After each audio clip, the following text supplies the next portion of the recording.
Bonjour les amis, ici Stan Carré, sophrologue et coach en développement personnel. Sur cette chaîne YouTube, j'ai pour habitude de vous parler de développement personnel, de connaissance de soi, d'éveil spirituel, de manipulation mentale, de pervers narcissique et de tout ce qui touche à la liberté d'esprit. Donc, cette vidéo, je la fais parce qu'elle me tient à cœur. Dedans, je vais vous y donner les 4 clés qui vont vous permettre d'avoir la liberté d'esprit. La liberté d'esprit, c'est pour moi quand vous arrivez enfin, après un long parcours, à penser pour vous-même, par vous-même, en fonction de vous-même et de ce qui vous est cher, de votre cause. Lorsque vous avez l'esprit libre, vous arrêtez de vouloir valider tous vos faits et gestes, toutes vos envies, tous vos désirs par des raisonnements logiques. Et vous arrêtez de penser en boucle pour essayer d'éviter vos peurs. Lorsque votre esprit est libre, vous vous déchargez d'un gros fardeau mental de culpabilité, de châtiment et d'autopunition. La première clé que je souhaite vous donner, c'est la connaissance de soi. La connaissance de soi, c'est quand vous arrivez à vous comprendre vous-même et à agir en fonction de ce que vous avez compris.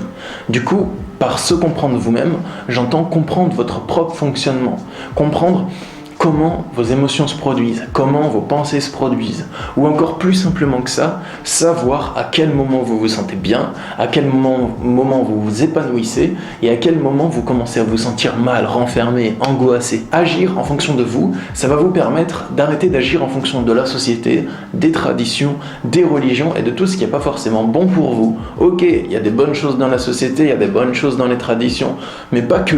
Je vous rappelle qu'il y a quelques années, l'esclavage, c'était une tradition et ça faisait partie de la société. C'est quelque chose qui était considéré comme normal. Et quelqu'un qui aurait dit que les personnes à la peau de couleur noire étaient des hommes et qui avaient les mêmes droits que les blancs parce que c'était simplement des hommes d'une autre couleur, il aurait été pris pour fou, on lui aurait craché dessus parce que ça dérangeait tout simplement.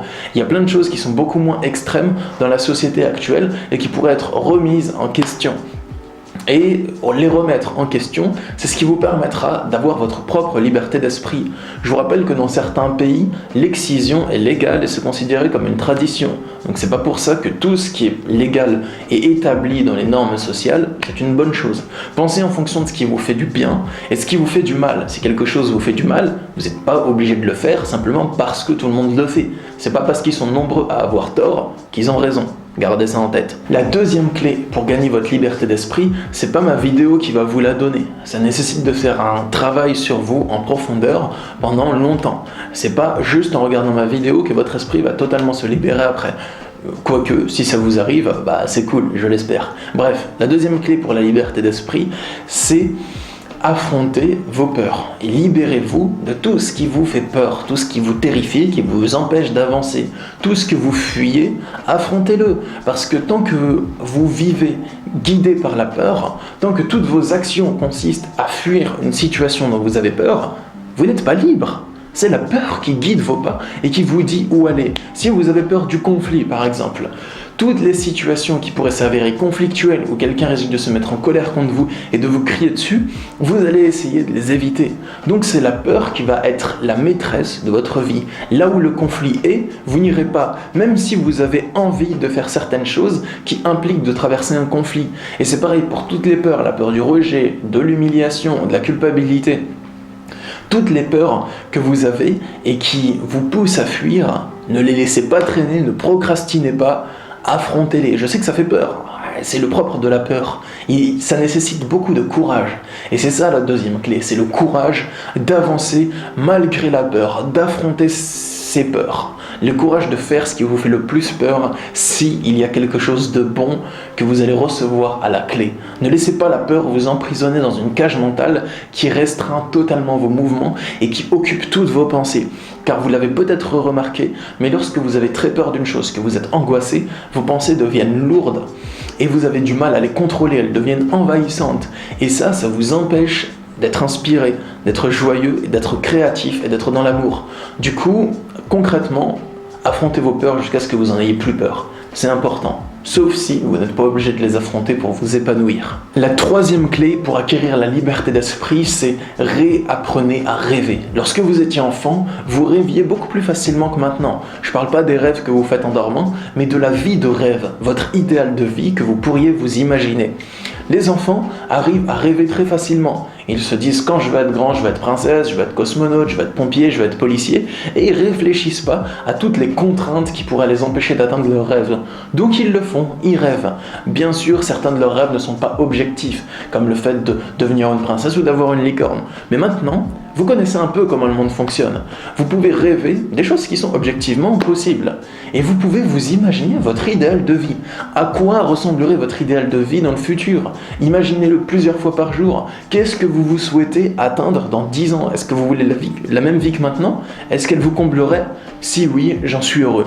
Mais si ce n'est pas le cas, imaginez-vous qu'est-ce qu'il vous faut pour être pleinement comblé, épanoui et être la meilleure version de vous-même dans le futur. Ces rêves, c'est vos désirs profonds que vous allez laisser remonter à la surface de votre esprit. Et lorsqu'ils émergent à la surface de votre esprit, vous ne pouvez plus vous voiler la face en vous mentant à vous-même et en vous disant que dans la situation actuelle, vous êtes pleinement heureux et épanoui si vous cherchez juste en réalité à fuir quelque chose qui vous fait peur. Lorsque vous rêvez, vous voyez ce que vous voulez réellement au plus profond de vous. Et ça va vous obliger à vous diriger vers l'objet de vos rêves parce qu'une fois que vous l'avez regardé en face, vous ne pouvez plus le nier, vous ne pouvez plus le refouler ou vous le cacher encore très longtemps. Et vous allez être obligé d'affronter vos peurs, ça va être difficile, mais une fois que c'est fait, c'est totalement fini et votre esprit se libère du fardeau de la peur. Et ça fait un très grand bien. La quatrième clé de la liberté d'esprit, ça va être définissez vos priorités et vos objectifs dans la vie. Que personne ne puisse vous en détourner. Si vous avez du mal à définir vos priorités et vos objectifs tout seul, vous pouvez aller voir un coach de vie, un coach en développement personnel pour vous aider à le faire. Mais le plus important, c'est de définir vos priorités. C'est-à-dire ce qui est le plus important pour vous dans votre vie. Qu'est-ce que vous voulez privilégier dans votre quotidien comme ligne de conduite? Quels sont les objectifs les plus importants pour vous à atteindre dans votre futur dont rien ne devrait pouvoir vous détourner? Qu'est-ce que vous souhaitez absolument avoir et qu'est-ce que vous ne souhaitez absolument pas avoir dans votre vie privée? Qu'est-ce que vous souhaitez absolument avoir dans le futur, dans votre travail? Est-ce que vous souhaitez travailler de votre passion, travailler à domicile ou travailler en entreprise? Qu'est-ce qui est vraiment le plus cher à votre cœur? C'est ça qui est important.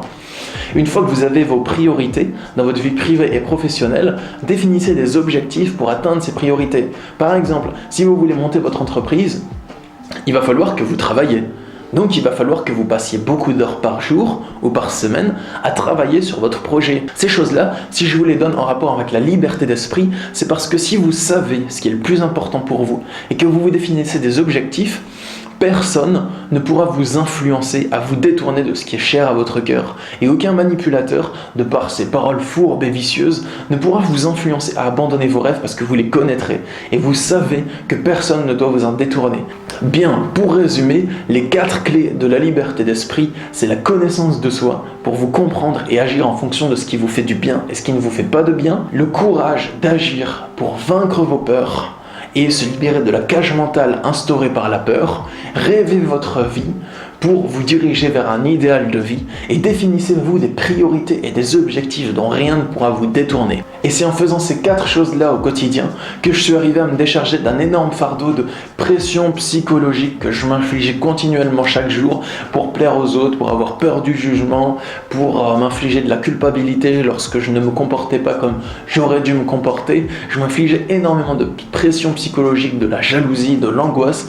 Et en faisant ces 4 choses-là petit à petit, j'ai réussi à m'en défaire. Et l'esprit libre, c'est quand je peux penser par moi-même, pour moi-même et vivre en fonction de mes priorités. Et mon esprit est très calme à ce moment-là, beaucoup plus calme. Mes pensées fusent en permanence, mais elles sont légères, agréables, motivantes et pleines de joie pour 95% d'entre elles, je dirais. J'espère que cette vidéo vous a plu.